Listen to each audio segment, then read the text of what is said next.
My name is Frances Brennan. I am Deputy General Secretary for Mission for the United Reformed Church, and part of the mission team who have environmental issues close to their heart. We're not the only team at Church House with that. Everyone is, of course. It is fantastic to see so many of you here. We think we're going to have well over 100 people this evening. So it's wonderful to have so many and to know that so many people care about this particular issue of this evening. And thank you for putting your name and where you're from in the chat, so that we all get a little bit of a sense of who is actually joining us this evening. And I was going to make a little list of all the places I saw, but it's going too fast. But I know that quite a few of our synods are represented, so that's absolutely wonderful. This is the third webinar by the Buildings Forum this year, and the Buildings Forum is a forum of people who really care about buildings, obviously, but also who care about the use of buildings for and in mission. The topic that we're talking about this evening is close to our hearts. As I said already, it's gaining more and more momentum, of course, in our lives and in our churches: climate change and environmental issues. Caring for God's creation is, of course, an essential part of mission. It's been at the heart of a lot of assemblies business, even since the mid-2000s, well, 2005, I think, around about that time. And in 2010, when we were talking about Vision 2020 and our priorities for mission for the next 10 years, one of the priorities said, or one of the statements we made, said in 10 years' time, we will be a denomination where each congregation has taken significant steps to safeguard the integrity of creation, to sustain and renew the life of the earth. That's what we said in 2010. The world in 2021 looks a lot different, and perhaps very much different from even what we expected then. The consequences of climate change are now no longer on our doorstep. They are actually, we are in it. It's a bit like somebody said, you know, when somebody phones in and says, I'm late, I'm in traffic. No, you're not in traffic, you are traffic. And that's what it's like with climate change. Many churches and synods have taken significant steps, of course, to safeguard the integrity of creation in their lives and in their buildings. And this evening, we're going to hear some practical experiences told by people from churches that have done so. And so this webinar, if anything, is to encourage us to learn from one another, to gain practical ideas, and for us in turn to go and inspire others, because that is how change will happen. We have a team of experts lined up for you who will all, no doubt, deny that they are experts, because they are modest, of course, but they are the people who have been trailblazers and continue to be so in our denomination. But I hope, and we hope as Buildings Forum, that you will find this a really enriching time, and that you will go away from here encouraged and inspired and full of new ideas. So without further ado, let us first go into prayer. And our prayer is a video recorded by our eco-chaplain in the Synod of Scotland, the Reverend David Coleman.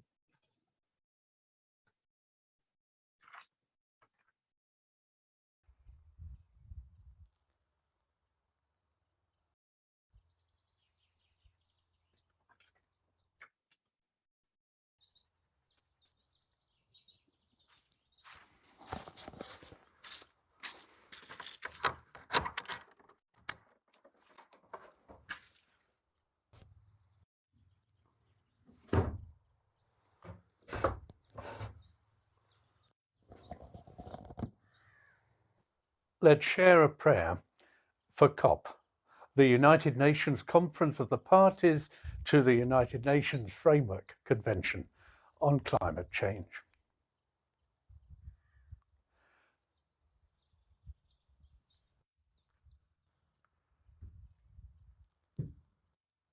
Sustaining God. As in November, at great cost and with great urgency, the leaders of our species and those with concern for their common home will gather in Glasgow.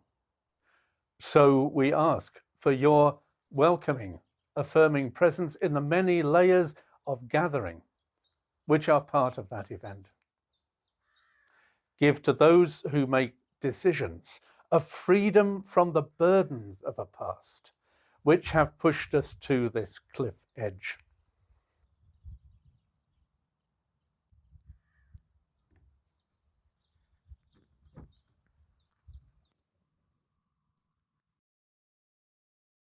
Give a dawning vision of your offer of healing greater than the blocked horizon of what it might cost. Argue and wrestle with the powers and principalities of expediency and despair. Open every human ear to the voices of earth and of sisters, brothers, siblings, and their homelands who already suffer sharply.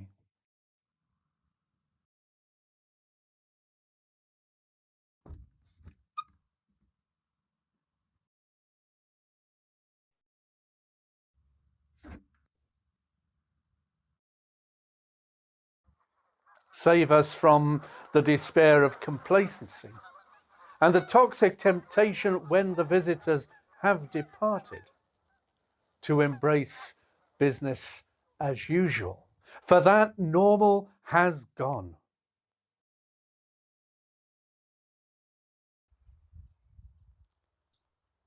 And our only future will be in wakefulness, trust, hope, yes, joy, as we live out your love for the earth we are part of through your word made flesh, Jesus, our friend. Hosanna, God help us. Amen.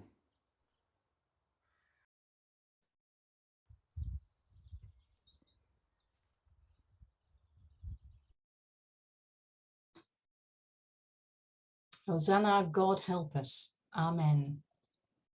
That will ring in our ears, I am sure. We are now going to hand over to our two speakers of this evening. And they are the Reverend Rob Weston, who's a minister, a URC minister in Devon, a member of the Assembly Environmental Task Group, and a Green Apostle in the Southwestern Synod. And to Mrs. Alex Jowett, who is a Green Apostle also, but in the Yorkshire Synod. And I'm sure they will introduce themselves a little bit further and maybe also tell us a little bit more about what Green Apostles do in their synods, what role they have. But they, first of all, are going to tell us more about what practical experiences they have of engaging with this topic in their local churches. So over to Rob and Alex. I don't know which one of you will start first, or maybe you'll start together, but over to you. Thank you. I think I'm starting first. Is that all right, Alex? Yes, thank you. Okay. So, welcome everyone. In a moment, I will share my screen, but for the moment, let me just say a few words about myself. I am a minister in two churches in Devon, one in Tavistock, a small market town on the edge of Dartmoor, and the other church is in North Devon in Bideford, a seaside town, and a congregation that has a very large heritage building. So yes, I will be addressing the issue of what to do in grade 1 and grade 2 listed buildings as part of my talk this evening. I'm going to address the question around buildings and around land, because we all want to save the turtles. The environment, as Francis has already acknowledged, is hugely at the top of the agenda. People like David Attenborough and Greta Thunberg have done an enormous amount of very positive work in raising the profile of the current climate crisis. It isn't a new crisis. It hasn't crept up on us suddenly. It has been there for years. And I am old enough to have attended General Assembly, I think in 1988, when we were talking about care for creation, even then, several decades ago. and I'm sure there are others that will remember talks before that. So when it comes to our buildings, the question I'm often asked is, where do we begin? Where do we begin? How do we even know what to do in our buildings? And I'm going to say the answer is simple and yet complicated. The simple part is there are a huge amount of resources available to you, and they can be found through the Eco Church Award Scheme if you're in England and Wales, and the Eco Congregation Scotland Scheme if you're in the Synod of Scotland. Both awards schemes are very similar, and you'll find the websites for both of them very easily if you go to your favorite search engine. Others are available other than Google, but if you just type into your search engine Eco Church or Eco Church A Rocha is the conservation charity that oversees the Eco Church Award Scheme, you will find the Eco Church homepage, and then from there are a bank of resources covering every aspect and every question you might have about what to do with your buildings, your land, and the people in your church. So that is my recommendation. If you remember nothing else from this talk this evening, please, please, please look at the Eco Church Award Scheme and look at the Eco Church resources page, because that will tell you much more and you can go back to it as many times. I'm more than happy for everyone to ring me and ask me more questions after this talk, but to be honest, I will point you most times to that website, Eco Church, run by A Rocha. We already have some 300 churches registered with Eco Church from the URC. So it's 300 United Reformed churches. Yes, it includes some LEPs. We have over 100 bronze awards. We have 38 silver awards and 3 gold awarded churches. So we're doing well, but we could do so much more. So where do we start? Let's start with the small steps. And I noticed that there's a few treasurers joining us this evening, and I noticed there's even a synod treasurer out there as well. So the first thing I'm going to say is lighting. Church treasurers love to save money, and you'll be delighted to know that a lot of eco steps you can take will save you money. Basically, if you can save energy, you'll be saving money, and that will be good for you and for the environment. So some people will be able to instantly tell whether they've got fluorescent strip lights or LED lighting. The one in the picture there is an LED strip lamp.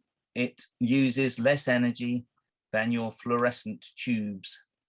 So any church that's still got fluorescent tubes, and I know there will be lots and lots of you, there will be the first question to ask when you get back to church on Sunday is, how can we change our lighting to a lower energy lighting solution? For some, if you've still got the twist fit bayonet fitted light bulbs, you can switch them to LED very quickly if you haven't already done so. If you're changing strip lights, that will involve getting an electrician in to fit them. But I am utterly convinced that they will be worth changing. So that's where I would start. Start with, how can I save energy in my church building? Lighting is the first place to look. Here's a couple of other easy steps.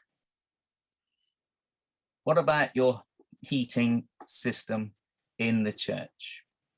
Hopefully you all have a programmable heating system, and you've probably got someone who goes in every week religiously and changes the settings so that it only comes on when the halls are being used. Because if you're heating a building that is empty, then you're wasting energy. Have you also got signs up to remind people to switch off the lights when they leave the room? Have you got room thermostats installed so that you can just heat the rooms that you're using rather than the entire complex if you have many more rooms? I know this is going to be very different for different buildings and different churches. Some of you will have enormous buildings with several rooms, and you can't just heat one room because of the way the system was installed by the Victorians several decades ago. But there are things that we can all do to improve our heating systems and make sure we're not wasting energy. Insulate. And I'm not talking about gluing yourself to the M25, but they make a good point, though we may disagree how they're making that point. Reducing heat loss is another important step in terms of reducing our energy usage. So insulation, again, I know this is a major challenge because of the age of many of our church buildings. Our church buildings were built at a time when nobody worried about how much coal you would need to shovel into the boiler or how much gas was being used, because that was far, far cheaper than putting in any insulation. How the world has changed. We know we need to stop burning fossil fuels. We know we need to stop wasting heat when it's in our buildings.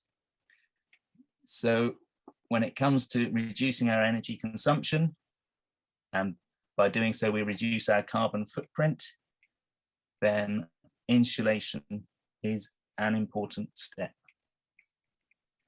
Here's another easy change you can make. It doesn't involve doing much more than picking up the telephone or emailing your energy provider.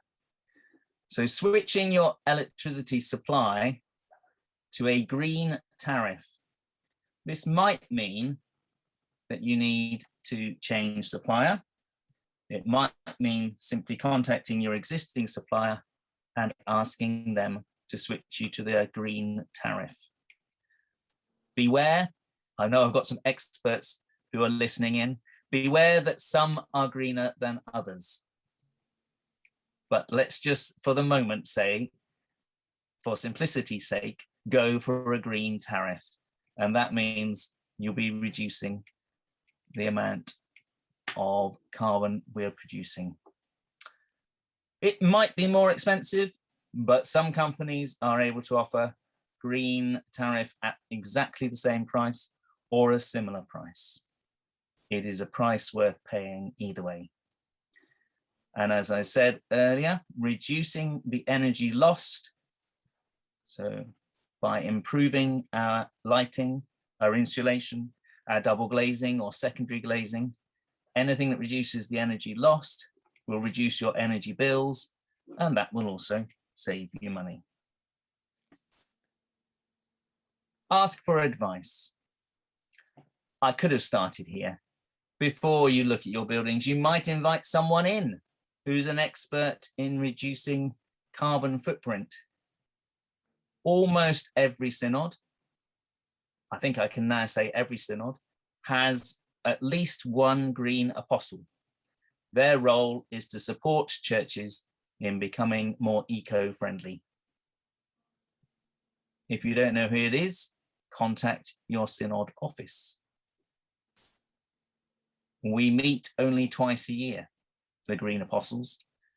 So there can be some long gaps in between, but we communicate by email and via Zoom, as those are eco-friendly ways of meeting, as we are doing this evening, saving us all driving to one venue and all the carbon footprint that would be associated.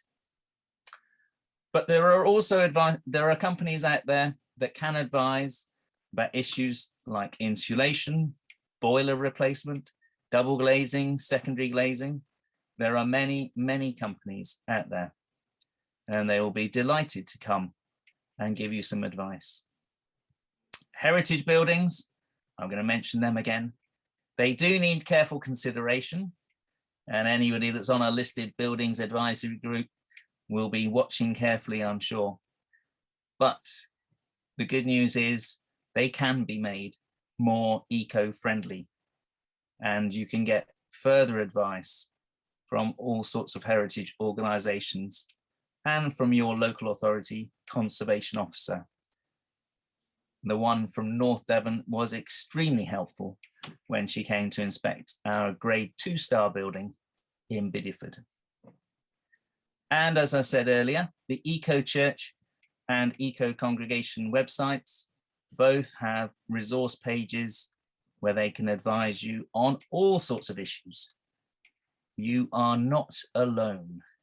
Please, please, please hear those words, because I often speak to church representatives who say, I feel like I'm the only person banging the eco drum in my church. The answer is, this is the way most of us have felt, some of us for many years. But you'll be glad to know once you get 2 or 3 eco nuts together, we can do all sorts of exciting things. You are not alone. And if you feel alone, find an eco buddy to talk to or with and find a solution. I'm going to speak a little bit about land. I'll come back to buildings in a moment. Let's just talk about those churches that have land. Interestingly, neither my Tavistock or Bideford church have any land to deal with. But I live on an 8-acre small holding, which keeps me rather busy when it comes to land. Start small. You might have space for a pond, but you are more likely to have space for a bird box, a bat box, some wildflowers, some tubs. Start small. Emmanuel Church Bungay is a Methodist United Reformed Church. It's the 3rd URC to achieve Gold Eco Church Award. And they have done some amazing things. There's a picture of their front garden where you can see their sign. And it's just about using the resources we've got. I'm not sure if that's a water butt or a compost bin in that picture. More likely to be a compost bin, given its distance from the building. Not only have they worked on their land, but they've also installed a ground source heat pump, and they've done some solid wall and ceiling insulation in their community rooms. This eco church saw a blank wall and thought about the possibilities. I'm sure you too can be creative. A blank wall need not be the end of the story. Involve your community as well. Eco Church is not just about buildings, it's not just about the land, it's about people. And this creative Eco Church in Bridgewater in the Southwestern Synod sent out packs to local families, encouraging them in their eco journeys. Even the COVID-19 restrictions did not stop or slow down their eco actions. And we don't have to be the ones that initiate all the action when it comes to eco actions. Join up with other local groups like Transition Towns, local council initiatives, gardening clubs, climate action groups, etc. There's power in working alongside and with others. And in doing so, we can also learn about the most appropriate steps forward with our buildings. Often people's minds go straight to PV solar panels on their roofs. This is not likely to be the first step any church takes. But for those that are thinking about it, why not contact a church that's gone down that route? I just Google searched a few this morning and found there's a number of churches in our denomination that have experience of putting solar panels on their roofs. We have at Tavistock United Reformed Church several years ago, I think it was about 10 years ago, St. John's United Reformed Church, and I think we've got a representative joining us this evening. They put 18 panels on and they achieved their Silver Eco Church Award in 2019. I'm not sure how to pronounce this one. So if David Pickering is listening, I'm not sure if he's able to join us, but if the former moderator of the Synod of Scotland could pronounce that United Reformed Church in Edinburgh, please do so. They installed a large array of PV panels in 2011, and they achieved their Eco Congregation Scotland Award in 2012. It's Saughton Hall, by the way. Thank you, Simon. I knew you'd know as well. Saughton Hall. There we go. Okay, and then recently, I was asked about car charging points. I have no advice to offer because I have not been involved in fitting any car charging points. But what I do know about this is that there are various options available: fast chargers, medium chargers, trickle chargers. So the first advice I would give is seek advice about what is available and then decide what you'd like to provide. Offering a trickle charge, which most people use overnight, probably isn't the kind of thing in your church car park. And you can also, there are some commercial ways of using this, so you can actually charge people for using your charge point.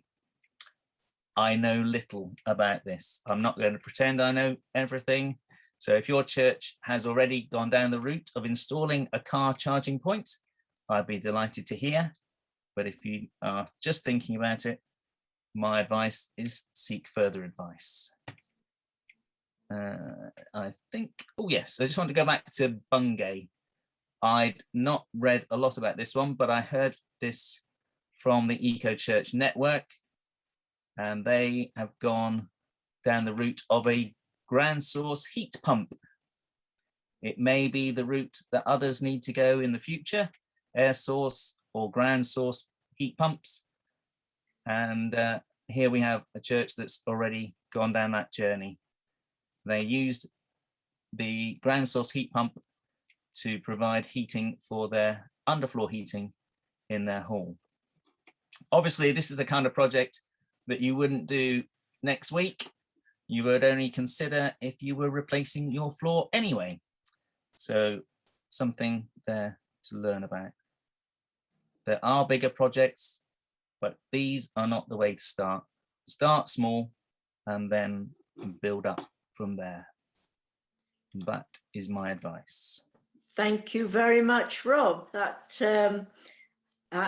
was very, very interesting. And yeah, I absolutely endorse everything that you have said to date. It's all very, very valuable information, yes, I get to know your listed buildings advisory committee and talk to them, as well as your local officer in the council, and talk with them as well.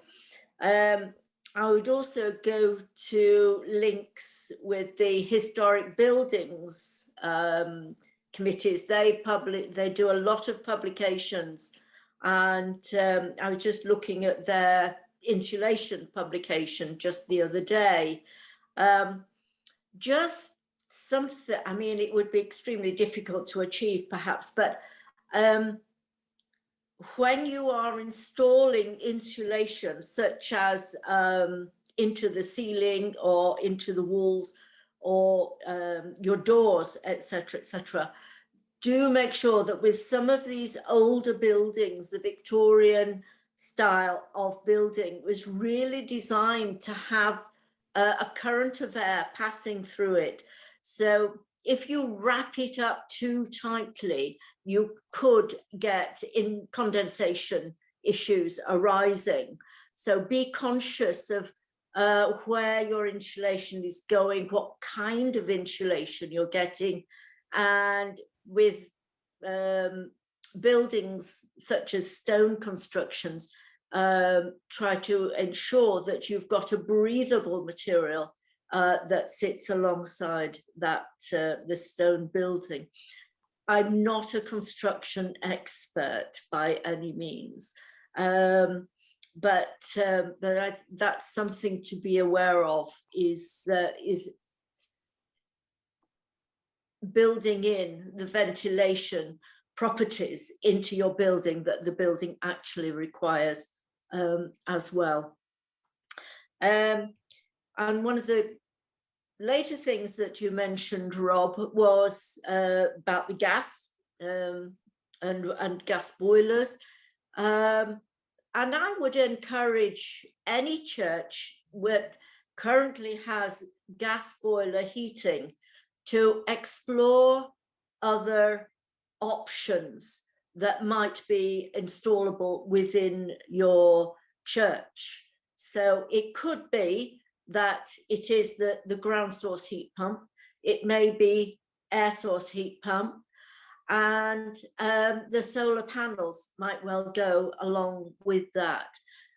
So you will certainly get heating and hot water from your ground source heat pump, your air source heat pump, as well as, and if you are fortunate enough to be able to install solar panels, that might help to pay for the running of your ground source heat pump, your air source heat pump as well.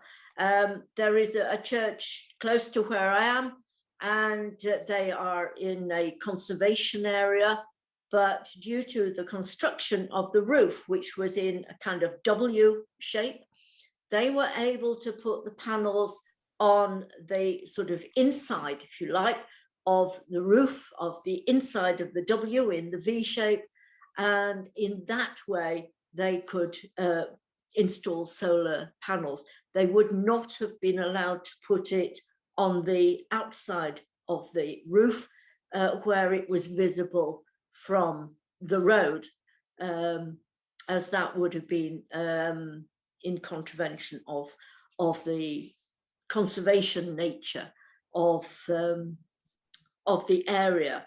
So so there are things like that. I know certainly in Yorkshire, where I'm at, they're actually looking a lot at hydrogen. Now, I'm not something I know a great deal about, but I know the local authority there runs their vehicles on hydrogen. But I think that's something that I can't add any more about, but maybe something that instead of your boiler running on gas, it may be that it could be converted at a later date to run on hydrogen gas. But there is what's called green hydrogen and blue hydrogen. And so you need to make sure that your hydrogen gas is not coming from a fossil fuel source anyway. So you do need it to ensure that it comes from a more renewable sort of source. So if somebody mentions hydrogen gas as an alternative to the gas that you're currently using, then be aware that there is hydrogen and hydrogen. So you might want to think about that one. There is a lot there. I think also one of the things that we've experienced is in our use of architects. We've generally found architects to be extremely helpful. We were having great difficulty getting a project going in our church at one time, and so the architects whom we'd used before, they'd been brilliant, but we moved to another architect, and we had already put together the outline of a tender document, and they used that as the basis of a professionally finished tender document that enabled us then to get access to a whole raft of different contractors who could undertake the work. So whereas we had access to the kind of builders that might come to your house and do fairly straightforward things there, they had access to builders who worked in a professional capacity with architects and things. And so the work that we've had done in the church now is completed to the same kind of degree that we had wanted at the outset, but it actually happened more easily once the architect was involved, and we got a different set of contractors to actually undertake the work. So let's say they professionalized our kind of more amateur involvement in that work, which was really, really helpful, very helpful. There is organizations available to URC churches, and they will act as a kind of agent for your church. If you're looking to go to a green tariff, they will come and look at what's available on the market for your church, and they will come back with prices for that, which might take some of the concerns away for people who are looking at changing their tariff. We've also been looking into car charging points, and that's actually a work in progress still for us. I'm not aware of any churches that have actually installed car charging points, but it is something that we are sort of fairly seriously considering doing, and will do if the option is right for us. I think one of the things that you don't want people to be doing is people wanting to charge their cars on a Sunday morning when your car park is normally kind of full. So just take note of how that car charging point is actually going to be used, and it will get used. Certainly where we are, there is an increasing number of electric cars on the roads locally. So that's certainly, I would certainly encourage you to look into that. And I think as we get more information available, that will go onto and through the website and be fed back through the Green Apostles Network, and for everybody, to be available to everybody. You mentioned about having bird boxes and bat boxes. All right. I don't know. I think different property officers may have different perspectives on that particular one. We had an excellent property officer, and she was a member of the congregation, lovely person, but the church and bats did not go together. Yes. That's a shame. That's a shame. Yes. Again, talking about heritage buildings and listed buildings in conservation areas, Wroughton Parish Church is a listed building, but its halls are also in the conservation area. You probably can't see it very clearly, but that slate roof that's replaced Wroughton Parish Church Hall includes integrated solar panels. They look like traditional slate tiles, and unless you look very carefully, I think they're a little bit wider than the average tile, but those ones are almost invisible to the naked eye. They have been approved in a conservation area. So just wanted to come back to that point about just because your building is listed or in a conservation area, there are solutions available to you. I think now it's a good time to go to questions and address any questions, and I shall be using some of the expertise on this Zoom call as well. So the first question, I see first of all a comment from Mark, who is wanting to comment as an electric car owner for many years about being skeptical about car charging on church buildings. Mark, would you briefly like to explain that? We thought about having a car charging point on our church. The thing is, nearly all car owners charge at home. This is much cheaper and much more convenient, and it takes 12 hours. We've only got a small car, but it still takes 12 hours on the normal, the normal chargers. If we go a long way, we've just braved a sort of journey to Land's End, which is 200 miles, and that was actually quite exciting. But you can then you have 50 kilowatt chargers, and they're sort of massive things. I don't know how much they cost.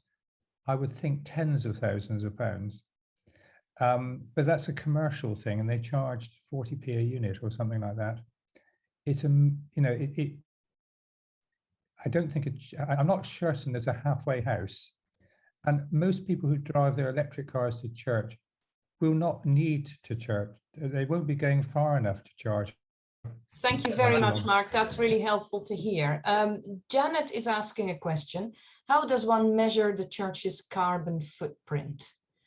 Rob or Alex, I think one of you would probably like to respond to that. Yes, there is quite a plethora of carbon calculators out there. And I think what I can say is that the ones you would use for sort of personal use are different from the ones that you would choose to use in church. But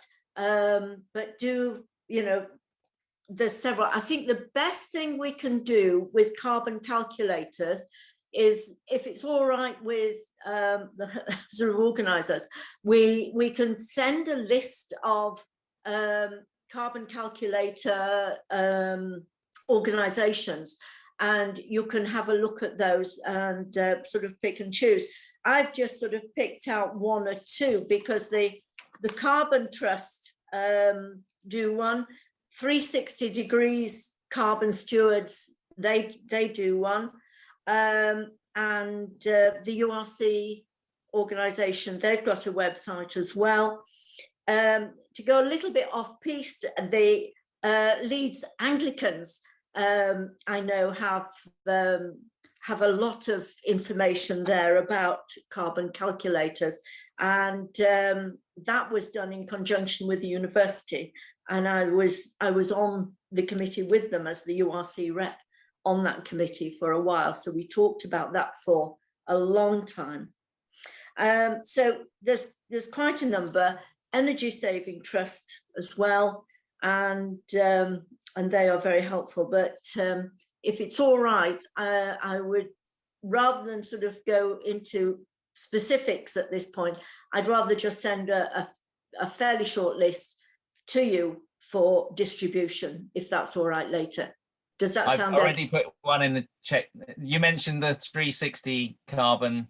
Yes. That's the one I would recommend that churches use. There is a specific section there for churches. I think we can take one more question before we go into breakout rooms. And don't worry if your question's not answered. We come back to this.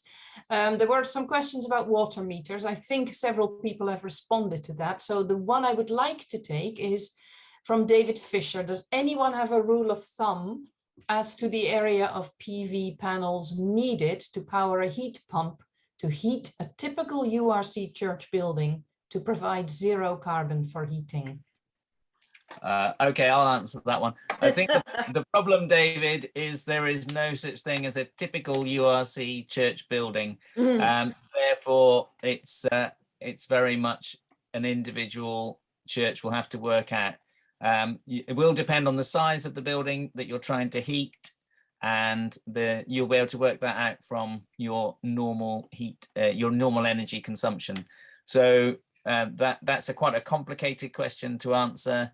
You'd need to get a quote for your heat pump from your heat pump provider, and then from the solar panel people.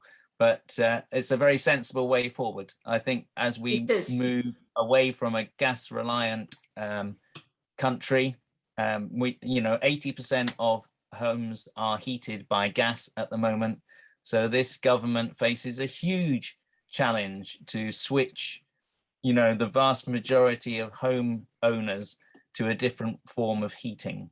They've shown little direction on this so far, but hopefully COP26 will energize our government to take some significant steps to encourage homeowners to move from our dependence on gas.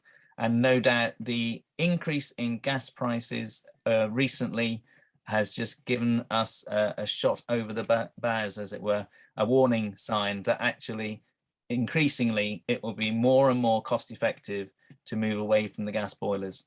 A lot of this is driven by economics. At the moment, it's not cheaper and people are not looking to replace gas boilers. But anyone whose gas boiler is about to die at your church, it's worth exploring other options, and don't just go rushing out and replace with another gas boiler. Yeah, you mentioned about water butts in the around the building. I think that's excellent, because very often churches have got these very large roofs, halls have got large roofs, and you may be collecting a goodly amount of water, which would actually then could be recycled and go through the toilet system. So you could use all that water for flushing your toilets, and it would, you know, instead of more water going through your meter that is getting used in the toilets. So just a thought. Great, that's a really welcome addition. Thank you very much, because there were quite a few questions about water, and I'm sure that there's going to be more conversation around that. I've realised that I didn't say anything about manses when I did my presentation, and I should have said that, of course, the same advice is true of manses as of church hall buildings. Double glazing, insulation in the loft, all of those things are really important, making sure you haven't got drafty old manses or drafty new manses. So I think that would be something that should be on your property committee's agenda. And I know that some synods are looking at this on a synod-wide basis. West Midlands probably leading the way once again. And there are all sorts of policies being developed to assess how good the building stock is across the whole synods in some areas. And that's certainly something I'd encourage synod property officers to be doing, is to assessing the condition of buildings, both church premises and manses. Thank you, Rob. That's really helpful. We've got a question from Jim Sharp. Jim, over to you. It's about the thickness of insulation in roof spaces. They're asking for 10 inches in old currency, 12 inches, which is a big thickness. I just wondered if there's any way of having a thinner layer which is just as effective. Could you hear that clearly, Rob? Yeah, so the question was about insulation and whether 10 inches of loft insulation would, whether there's a way around that. I think the answer is, Jim, that actually that's been proven to be a good number, and that will be the most efficient. You know, obviously, if your church has already, you know, got 2 inches or 3 inches and you can add more, then it's a good thing to do. Not everyone will be able to achieve 10 inches, but we'll, you know, any improvement on what you've got there. And I certainly know of church buildings that have no insulation whatsoever. You know, they've been there since 1852, and no one's ever gone up and added insulation. So those can make an easy step of improvement. Thank you. Thank you, Rob. And Steve Faber has a question as well. Over to you, Steve. It's simply, thanks for the plug, Rob. The West Midlands Synod policy is that we're going to put PV panels on all of the manses that are oriented in the right direction, all of those that are capable of taking panels. But we're struggling enormously trying to find contractors who will actually quote and do the work in a reliable way. And if anyone outside this meeting wants to suggest the names of reputable firms for installation of PV panels, I'd be really pleased to receive them. Thank you, Steve. That's good. Great. Thank you, Steve. Jeff Milnes is the next one with his hand up. Jeff? Just going back to the question about 270 mil of loft insulation, you can now get, I think they're polystyrene or similar bats, which go between the roof joists on which you could put in on manses, and they roughly lie flush with the top of the roof joists, and they will provide the similar insulation to the fiberglass rolls that we've been talking about. So that's a possibility. And also, they will slot over the roof joist, so it effectively boards out the roof at the same time if you want to use it for storage. Okay, thank you. And Cliff's made a note in the chat box about being careful over the electrical wiring when you're insulating loft spaces. I do see that David Pickering is also making a point about thinking of domestic housing. We might like to be encouraged, or we might be encouraged to know that the URC's Retired Ministers Housing Society has an eco subgroup also looking at steps to move their housing stock towards net zero carbon, lowering carbon and our retired ministers' fuel bills. So I think that's good news, definitely. That is very good news, because the URC Ministers Retired Housing Group has not been at the forefront. And in fact, I know that they have blocked the purchase of buildings because they've got solar panels on them. That does not seem to be in keeping with the URC's environment policy of 2017, and certainly won't be in keeping of the URC's next environment policy. However, they are a separate charity. Yes, well, but it is very good news indeed, especially for that reason, I think. Janet Nielsen has a question before we get to Richard Hall, who has raised his hand. Janet says, if your church has a redevelopment project, EcoChurch asks for a BREEAM certificate or similar for proof of insulation. What will be the equivalent of such a certificate? Rob, can you answer that question? I can't. I was just trying to see if I could Google it quickly to find out what BREEAM means. BREEAM apparently is the world's leading sustainability assessment method for master planning projects. So it stands for Building Research Establishment Environmental Assessment Method. So when it says BREEAM or equivalent, I think you're looking for a BREEAM qualified person. So that would be something to look into. And somebody says here, architects can sort BREEAM. Okay. Is that property one? That's not Cliff, is it? Well, That's it doesn't. Diane. Thank you That's for the Diane answer. from Southwestern Synod. That's Thank you, Diane. Thank you. Yes, architects know about BREEAM, so they're the people to ask. Good. We've got the experts in our midst. That's great to know. Richard, over to you for your question. Yeah, it's just the relative costs of installing ground source heat pumps or air source heat pumps compared with gas boilers. The ratio of the cost seems really puts them out of consideration at the moment. Yeah, I think that is true. I think a lot of churches will feel that is the case. So those that are currently the trailblazers are ahead of the curve. Obviously, as more people move in that direction, the costs will come down, just as they have with solar panels. So, if you heard people saying 5 years ago that solar panels cost the earth and it really wasn't worth doing, that's no longer the case. As the energy costs increase, will increasingly become more cost effective. But you're absolutely right. There is a huge discrepancy at the moment between the cost of a gas boiler and an air source pump or a ground source pump. Are we hoping for some government subsidy in the near future, perhaps in the wake of the COP meetings? I think that would be something we would all hope for. It needs some government intervention to see some significant change. Yeah, something like the renewable heat incentive or the feed-in tariff from before. We desperately need something like that to encourage that shift. Thank you, Richard, and thank you, Rob. Charles Jolly, you've got your hand up. Over to you, Charles. Yeah, I mean, as you know, Rob, I'm keen on the use of green gas. If you've got to use the gas boilers, would you like to say something briefly about what you would advise people on using green gas? I think you could speak on that, Charles. You're far more knowledgeable than I am. Well, yeah. The thing is, you do have to be a little bit careful about this, because there are quite a lot of green tariffs available.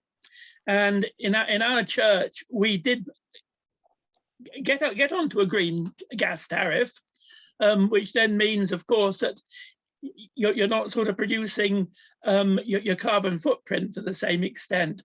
And we thought at the time that it was what you call deep green gas. In other words, we were paying for gas that was produced other than fossil fuels.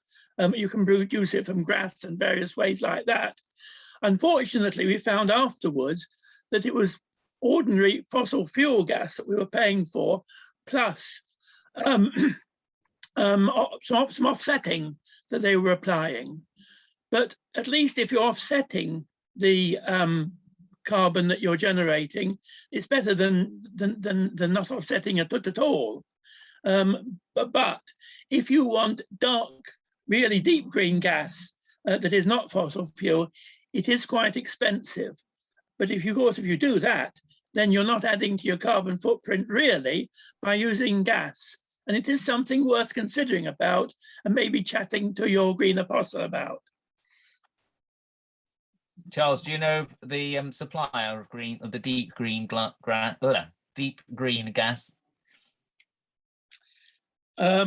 There are some firms which do genuinely produce. Is Octopus one of them? There are some, but it is a minefield. Okay.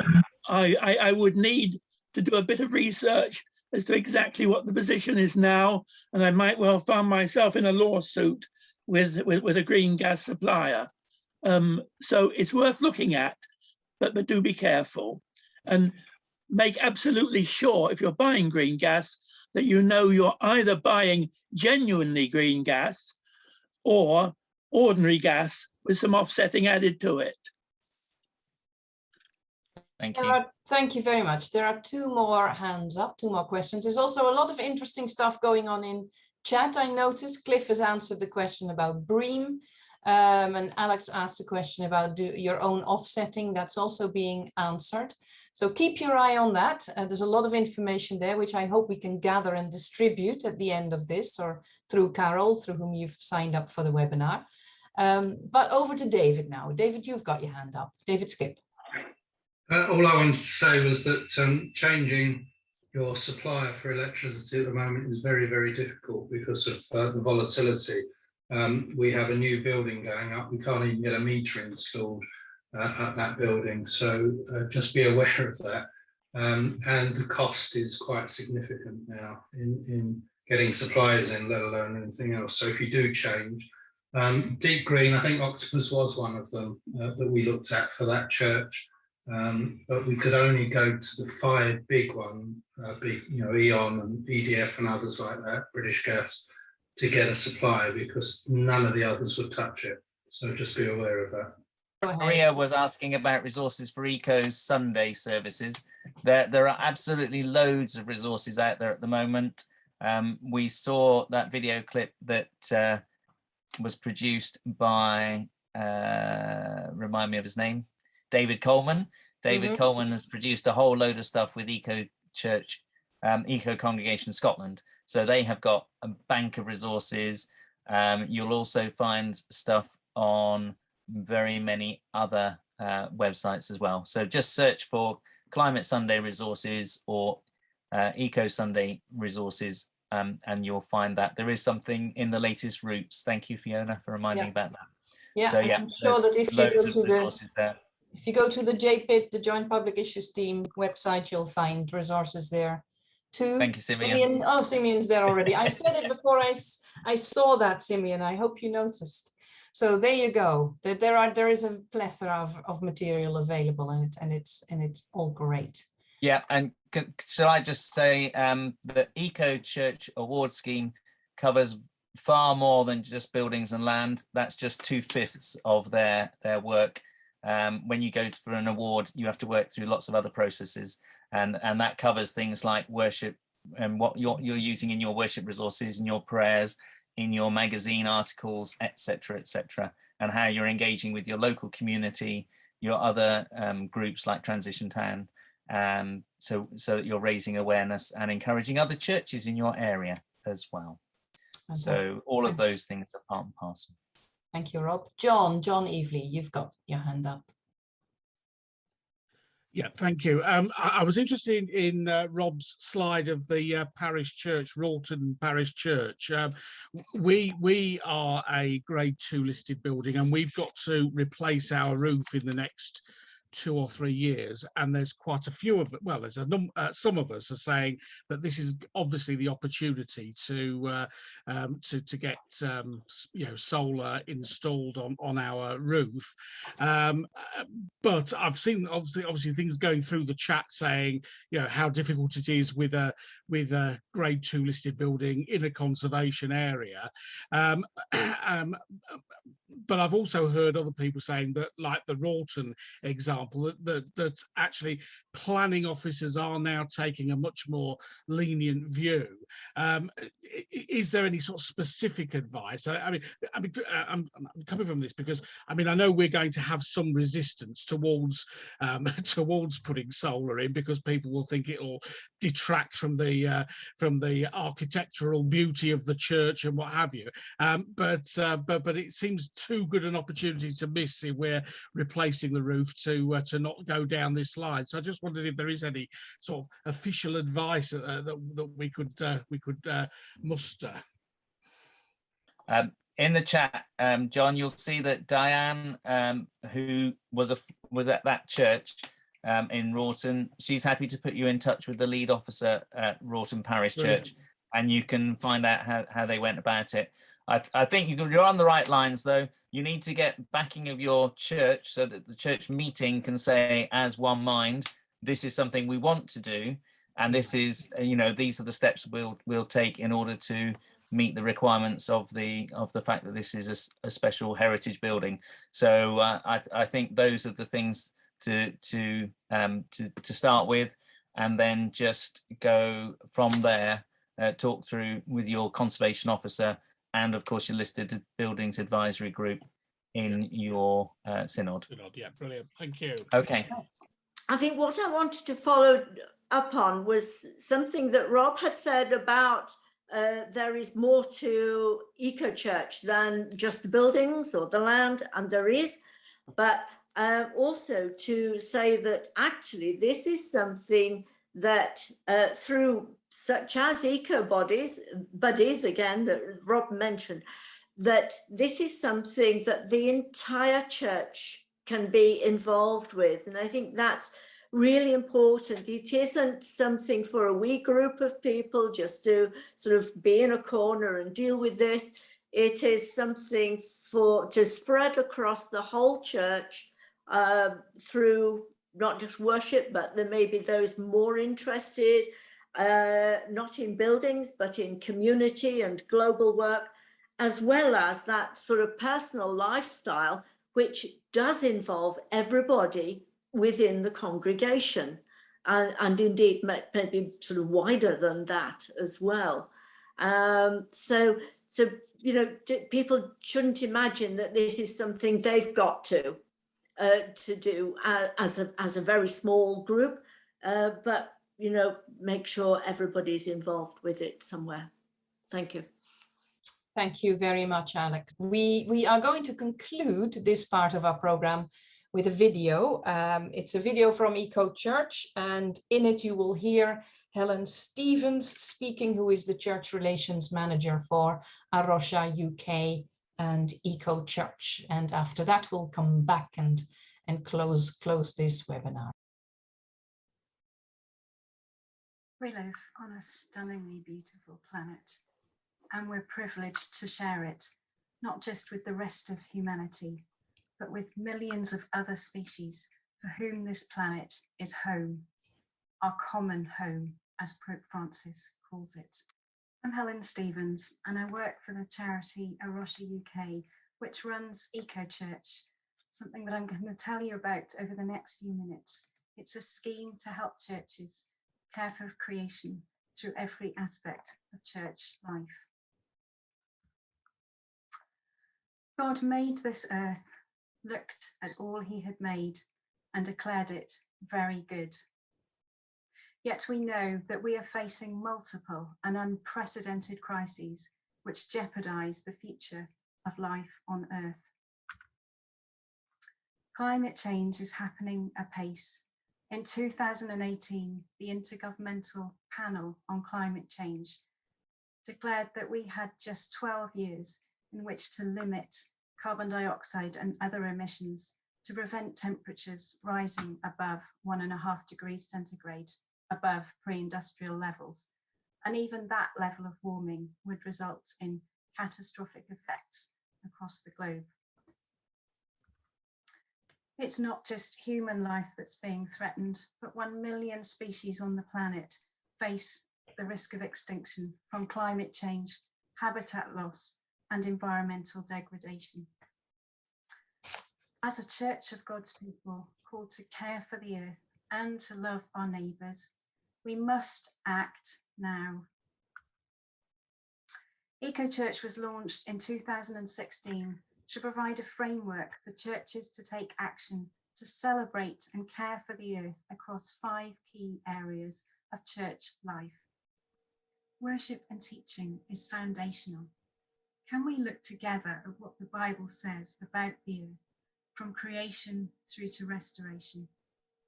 Look at Jesus's relationship with the earth, the time he spent in the desert, the times he went out each morning to pray. Take a fresh look at where creation features in our faith. It's not just about our relationship with God and our relationships with each other, but also with the rest of creation. We can celebrate seed time and harvest, and we can pray for the earth in our times of worship together. For the Climate Change COP26 talks coming up in Glasgow in November, hold a Climate Sunday service together. That would be a great place to start. Our buildings are so often difficult to heat and light. Are there creative ways in which we can manage our spaces differently to reduce our carbon footprints? For any of us, whether we're in a Grade 1 listed building or indeed meeting in someone's home, we can switch to renewable energy and stop contributing to all that fossil fuels are putting into the atmosphere. Our land is precious, and whether we have a substantial churchyard or even a small strip of land alongside a car park, we can look after it for the benefit of nature and our own well-being. So plant for pollinators, create a bog garden out of buckets, look after heritage trees that you might have growing on your land. Get involved with a nature count. Fourthly, community and global action. It's the poorest in our society who are the ones who suffer most from a changing climate, with increasing areas of the globe set to become uninhabitable. Can we support local and national environmental organisations and charities working for societal and political change, and get involved with lobbying our MPs through signing the Climate Coalition's petition, "The Time Is Now"? Finally, our lifestyles. Individually, we may not think that we can achieve much, but 1,000 small actions can make a big difference. So can you switch to renewable energy at home? Choose an ethical bank. And by looking at this section together as a church community, encourage each other to make changes. EcoChurch is not just an award survey and a set of resources. It's increasingly a learning community of thousands of churches of different shapes and sizes across England and Wales, all taking action to care for this beautiful earth. Will you join us today? You can log on to the EcoChurch app via the EcoChurch website. Register your church, set up a profile for your church, and then start working through a survey, which you can save and come back to, which you can also share with others by inviting them to become team members too. To start today, you may be pleasantly surprised that you're well on your way to achieving a bronze award already.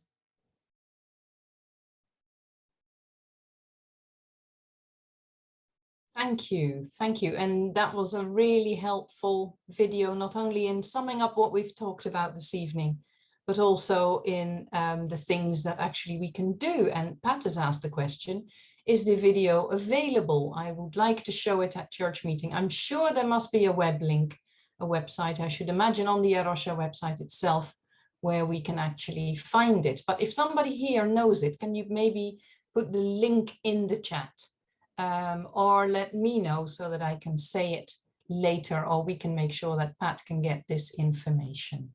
I like the idea from Swansea, where you're going to give a recycled toilet paper roll to everyone. I think that's an excellent idea. For a moment, I thought this was a response to the webinar, but when I only saw that last sentence, but I'm glad it's not. I'm glad, Janet, that the message was that. Anyway, for now, I think we have reached the end of our webinar for this evening. The steering group would like your ideas for any future conference topics.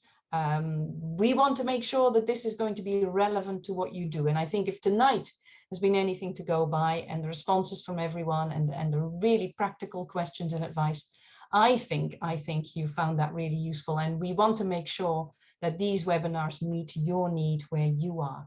So if you've got ideas of what next conferences should be on, let us know.